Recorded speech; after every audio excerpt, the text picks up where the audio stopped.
எழுத்தாளர்களின் வர்ணனைகளை உடைத்து யதார்த்தமான காதலோடு ஒரு பெண் தன் காதலனை பார்த்து பாடுவது போன்ற வரிகள் இதோ. கற்பனை கடந்த காதலன். புத்தக பக்கங்களில் வாசித்தேன்.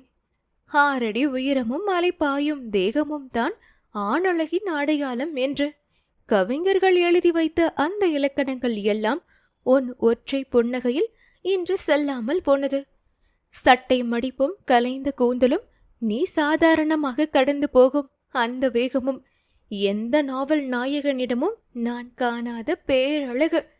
அவர்கள் வர்ணிக்கும் அந்த மிடுக்கு உன்னிடம் இல்லைத்தான். ஆனால் என்னை ஆளும் அந்த மென்மை உன்னிடம் மட்டுமே உண்டு. பிரம்மாண்டமான சிலையாய் நீ இருக்க வேண்டாம்.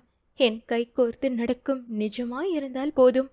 உன் கண்கள் சொல்லும் அந்த மௌனமான காதல் 1000 கவிதைகள் சொல்லாத ரகசியத்தை எனக்கு சொல்கிறதே. அவன் சாதாரணமானவன் என்று உலகம் சொல்லட்டும். அவன் எனக்கானவன் என்று என் இதயம் துடிக்கிறது. உன் உயிரம் என்னை தொடாமல் இருக்கலாம், ஆனால் உன் அன்பு என் உயிரை தொட்டுவிட்டதே. எழுத்தாளர்களின் கோட்பாடுகள் எனக்கு தேவையில்லை. நீ எப்படி இருந்தாலும் நீதான் என் பேரழகன்.